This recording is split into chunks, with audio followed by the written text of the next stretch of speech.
Hey everyone, Gail here. I am checking in day 13 of 2025. It's January 13th.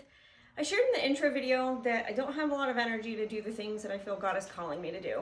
And so this whole journal diary entry project is my way to hold myself accountable, to get closer to Jesus, and to somehow get the things that are going to help me do that. So my first big task this year is to go carnivore, and it's a huge lifestyle change, and I feel like it will give me the energy that I need to fulfill what I think is the Holy Spirit's whispers to me and telling me different directions to go, different things to do, just that I don't have the energy to do it.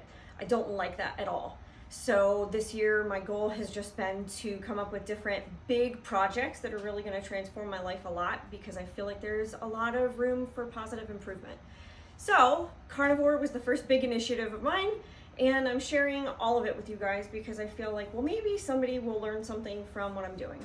Who knows? So anyway, today is day 13 of carnivore. This is not my first foray of carnivore. I tried 30 days of hardcore, almost like lion diet, just beef and water for January of 2020. I said then that it went really well, and that if I was ever going to try it again, I would want to do it for a year. The only issue is that I had a lot of trouble with like really great days, but then really horrible days as well. And I really couldn't discern why. By the end of that month, I kind of started to figure out that it may be, bad days may have been due to a sensitivity with eggs, or 2 eggs. So I feel like not having that knowledge in the back of my head can kind of help me troubleshoot and do things a little bit better this time around. And I am super happy to report that it is going really, really well. One thing I want to say is that I have tried to go carnivore hardcore, just like I did back in 2020, more than once, several times, multiple times. And very fortunately, even though I don't want to suggest or think that it's a good thing to constantly go in and out of carnivore, I don't really think that's a great idea because of cravings and all kinds of other issues. But anyway, every time I do go in and out of carnivore, when I go back, it gets easier, which is fantastic, because a lot of people talk about like the carnivore flu or the keto flu, and you know, when you end up eating carnivore from a standard American diet that's really high in carbs, or you know, alternatively like something like vegan where it's like really, you know, nothing but vegetables, or just really hardcore something else, the transition to carnivore could be really difficult. And honestly, this has just been uphill. It's uphill in a good way. So maybe downhill, I don't know. But anyway, it's going really well. So I wanted to share a couple of topics that I think might be relevant, or that you guys might actually resonate with. The first one is under eating. So the whole reason I want to do carnivore is because I knew from my experience back in January of 2020 that I would have a ton of energy if I did it right. If I figured out whatever was kind of causing the really bad days and I eliminated that, I knew that I could feel fantastic because I'd experienced it. So that was a really great motivator. And oddly enough, I have incorporated eggs this time around, and I'm not really having any issues with it, and my energy is doing awesome. The only time I am not feeling really well is when I don't eat enough. And unfortunately, on carnivore, my appetite tanks. It's gone.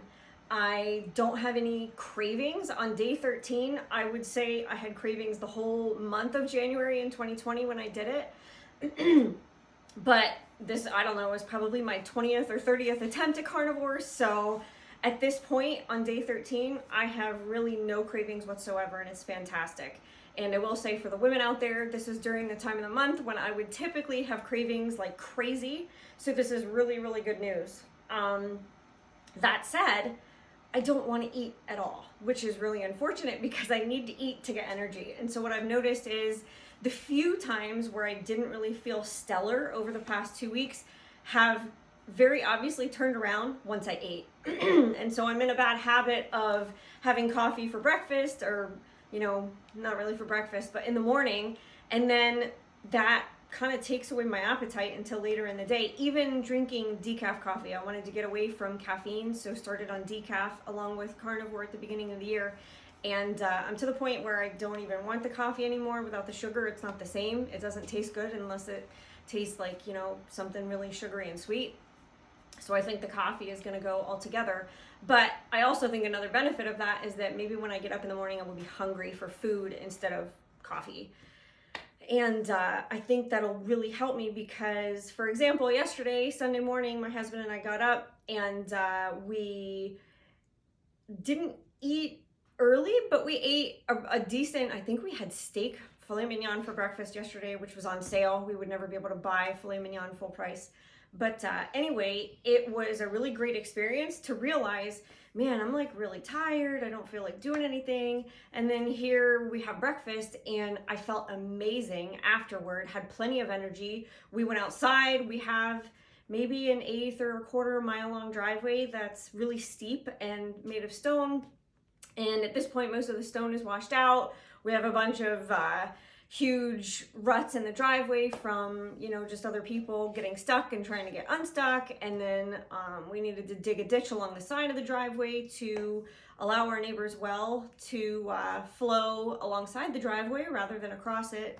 And, you know, my husband did most of that work, but I was out there and helped and had plenty of energy and just felt really, really good. So to wake up yesterday morning kind of tired and have that awesome experience of feeling really good in the midst of all that work was really fantastic. So I thought that was great. And it's really kind of showing me in my mind, man, I really need to prioritize eating even when my brain thinks I'm not hungry. I think my body knows I'm hungry and that's why I'm tired when I wake up. But man, as soon as I eat, especially if it's like fatty good stuff like an omelet or, you know, a steak with a lot of butter or something like that, it's a really, really good experience. So I wanted to share that because if any of you guys are doing carnivore and you're sticking to it really wholeheartedly, but you're really tired, maybe you just need to eat more because that was a major, major problem of mine. And I think I solved it mentally. I know that I need to eat. I just have to actually do it, which is another thing, but we're working on it. So the next thing is anxiety. I am not typically somebody who deals with mental health issues. I'm pretty happy-go-lucky, glass half full, optimistic kind of a person. But what does get me is anxiety really bad. I tend to live my whole life in like a constant state of fear. And it's totally irrational. There is no reason for me to be afraid of anything, but I am constantly afraid of everything. And I know the Bible states that we are not given a spirit of fear, and I really need to overcome that. First of all, to do things like this, to just share my experiences, to do videos. My husband and I have the business, I said. We want to do a YouTube channel for that. So there's a lot of opportunity out there if I'm just not afraid of things, and I need to get over that. And one thing I've noticed over the past 2 weeks, as well as previously whenever I do carnivore, is that my anxiety is down.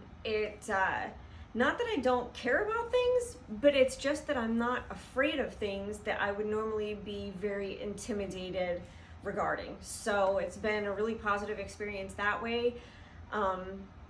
As far as my husband and I having our own business, one of the things that I often get anxious about is, oh my goodness, we're only, in April, it'll be 2 years. And so for us, we're still kind of in that fledgling startup phase.